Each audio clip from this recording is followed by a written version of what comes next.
Halo teman-teman, selamat sore, selamat datang di channel saya. Jadi saya sekarang ini akan mencoba memberikan penjelasan sedikit ya mengenai perkembangan janin yang normal pada kehamilan awal ya, trimester awal.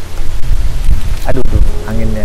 Jadi sebelum-sebelumnya saya sempat berbicara tentang mengenai penentuan umur kehamilan ya. Umur kehamilan itu kalau dari HPHT, sedangkan kalau berbeda dengan USG, kapan kita menggunakan USG? Di situ ada cut off-nya ya. Memang tujuan utama trimester pertama untuk USG itu juga salah satunya ya ini, menentukan umur kehamilan. Nah, lalu yang kedua saya sempat berbicara apabila kita ragu ya pada penentuan yang kehamilan yang pertama, apabila kita ketemunya kantungnya saja misalkan gitu, ataupun kita melakukan pemeriksaan ulang ya setelah 2 minggu melihat perkembangannya. Nah, lalu sekarang banyak teman-teman yang bertanya, dok, sebelum kita cek 2 minggu itu, ya, mungkin nggak kita bisa mengetahui kemungkinannya ini bayi kita itu, janin kita itu bagus atau tidak, gitu, perkembangannya semacam apa, gitu kan ya. Nah, jadi sekarang pertanyaannya, mungkin nggak kita bisa mengetahui, misalkan setelah HPHT dan USG ini berbeda begitu kan ya, oh ini ternyata bukan hanya penentuan umur kehamilan saja yang biasa gitu kan ya, tapi juga ini ternyata adanya perkembangannya yang tidak maksimal ya, tidak optimal begitu. Jadi sebenarnya cara paling mudah itu ya memang kita menunggu setelah 2 minggu ya, melihat perkembangannya seperti apa, itu paling mudah ya kan. Nah, tetapi kalau teman-teman misalnya pengen tahu sekarang begitu kan ya, ini kepo juga kan ya, gimana kan, gelisah begitu kan ya, gimana dok caranya dok, nggak tahu banget. Nah, di sini kita bisa melakukan pemeriksaan beta HCG ya. Saya sering ngomong itu pemeriksaan beta HCG untuk mengetahui perkembangan janin ya. Taunya dari mana? Setelah 48 jam 2 hari itu selalu ada doubling time, peningkatan sebanyak 2 kali gitu. Jadi apabila kadarnya itu peningkatannya cukup baik, bisa dikatakan kehamilannya juga baik itu. Nah, lalu yang kedua kita bisa mengetahui dengan tabel. Nah, dari tabel sini teman-teman coba perhatikan ya. Di sini sangat-sangat penting nih. Saya bisa jawab banyak pertanyaan dari sini. Yang paling kiri itu adalah menstrual age ya, yang dari hari. Yang kedua itu baris kedua minggu. Yang baris ketiganya ini adalah gestational sac dalam ukuran milimeter. Dan yang paling kanan itu adalah CRL ya, itu panjang janin itu. Jadi sebenarnya tabel ini sebenarnya hanya acuan ya teman-teman ya. Teman-teman mesti tahu bahwa di sini karena menstrual age-nya itu berupa dari HPHT ya. Jadi HPHT juga kan tidak selalu sama gitu ya. Ini juga nanti ya bisa lah sedikit kita berpikir gitu kan ya. Nah, di sini pertanyaan pertama yang bisa dijawab, dok, kantung kehamilan saya 2 cm. Dok, kantung kehamilan saya 1,9 cm, 21 mili atau sekian ataupun 15 mili, belum terlihat janinnya. Itu wajar nggak dok? Gitu. Nah, jadi di sini teman-teman bisa lihat bahwa janin itu bisa terlihat ya. Ini yang pertama. Paling kiri ya, itu 0,2 cm, berarti 2 mili ya. Itu pada ukuran kantung gestasional sebesar 1 cm. Jadi dalam 1 cm itu sudah bisa kelihatan sedikit begitu. 2 mili itu pasti sangat kecil sekali begitu kan ya. Ya kalau dalam minggunya itu coba dilihat lagi ke kiri, 40 hari atau 5,7 minggu, berarti sekitar 5 minggu 5 hari. 40 hari kan? Nah, itu. Nah, kalau hanya berdasarkan dari kantung gestasional saja, ya kan? Misalkan 2 cm. Dok, nggak kelihatan, itu normal tidak?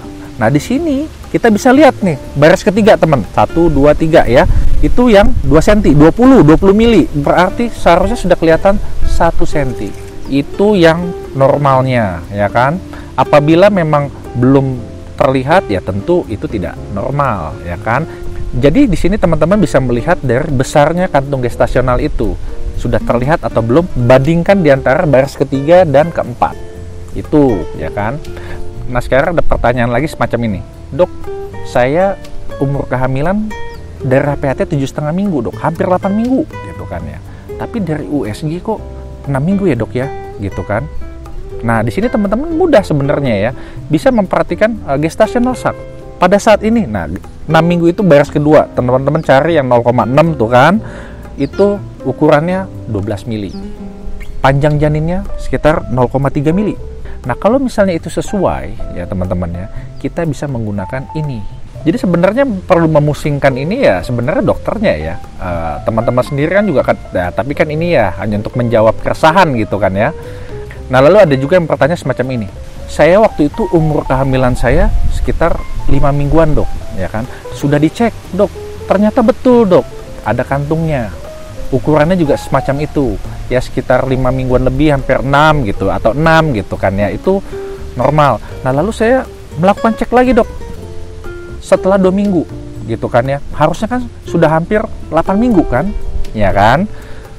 Tetapi ternyata pas dicek, betul dok, ada dok janinnya, tapi kok hasilnya cuma 7 minggu dok ya, atau hampir-hampir mau 7 minggu, ya kan. Loh, gimana ya dok ya, kok jadi lebih kecil? Jangan-jangan janin saya nggak berkembang ya dok, betul kan? Nah, kalau udah kayak begini, biasanya teman-teman ya, kita menggunakan panjang janin ya, CRL ya. Kita tidak menggunakan lagi gestational sac. Gestational sac itu ya betul ya teman-teman ya. Tetapi apabila sudah ada janinnya, yang kita lihat itu adalah janinnya, panjang janinnya. Itulah yang lebih mengarah ke sana. Mungkin saya lupa menyebutkan sebelumnya, karena pengukuran yang paling baik adalah memang trimester pertama, tapi dengan menggunakan CRL. Itu yang tabelnya paling kiri ya teman-teman ya, bukan dengan gestational sac. Gestational sac itu ya bisa saja nanti lebih besar atau lebih kecil gitu, itu bisa saja ya kan. Tetapi CRL inilah yang lebih penting. Nah, dari sini kita bisa menjawab pertanyaan teman-teman. Misalkan Kak Tiwi, usia kehamilan 6 minggu 1 hari, belum kelihatan janinnya, padahal kantungnya 2 cm,04. Jadi dari sini bisa dilihat bahwa perkembangannya kurang maksimal. Dengan ukuran 2 cm gestational sac, seharusnya sudah kelihatan itu janinnya ya. Setidaknya ya 1 cm itu. Ya lebih kecil juga nggak apa-apa, bisa saja ya 0,8 atau 0,7, tapi itu nggak masalah ya. Nah, sekarang banyak lagi untuk teman-teman yang haidnya tidak teratur ya, banyak nih yang harusnya sudah 8 minggu gitu kan, kok baru 5 minggu. Yang sudah 9 minggu kok baru 6,5 gitu, atau hampir 7 gitu ya. Nah, ini gimana dok gitu kan. Sebenarnya kalau sudah begini itu juga tidak masalah teman-teman ya. Misalkan sudah 9 minggu, kalau 9 minggu ini kan harusnya itu sudah kelihatan janinnya sekitar 2,4 cm itu. Tapi ternyata yang kelihatan andai kata misalkan hanya 1,4 gitu. Berarti itu kan 7,7, hampir mau 8 minggu gitu kan. Mau nggak mau, kalau misalnya sudah perbedaannya cukup jauh begini, kita tetap menggunakan yang USG yang awal ya. Nanti USG yang setelah 2 minggu selanjutnya itu diharapkan sesuai dengan patokan yang awal ini, semacam itu. Jadi nambah ya, setelah 2 minggu ya, ini jadi 9 minggu usia janinnya. Nah, itu juga nggak masalah. Jadi tidak peduli perbedaannya nanti, oh dok mau 3 minggu kek, mau 2 minggu, mau 1,5 minggu, ataupun gimana pun itu juga. Pokoknya nanti setelah 2 minggu kemudian hasilnya harus sesuai dengan USG yang pertama. Begitu juga dengan pertanyaan Kak Yuningsih ya. Dok, sebelum hamil saya usia 7 minggu, dihitung dari haid terakhir 2 November, hasil USG perut gestasional 0,7 dok. Apakah itu normal?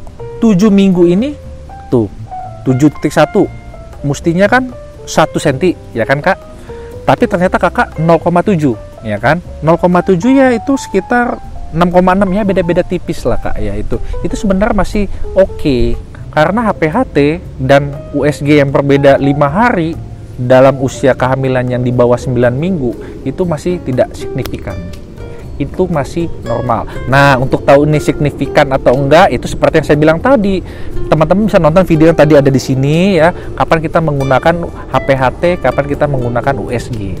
Itu hanya beberapa contoh pertanyaan, tapi yang saya jawab itu banyak banget ya. Intinya kalau teman-teman pengen tahu apakah sekarang ini kondisinya normal atau gimana, kan pengen tahu juga nih, kepo, teman-teman bisa lihat itu tabel ya. Dari situ bisa menjawab banyak sekali ya pertanyaan teman-teman. Oke teman-teman, selamat liburan buat teman-teman semua, selamat tahun baru, selamat Natal juga buat yang merayakan.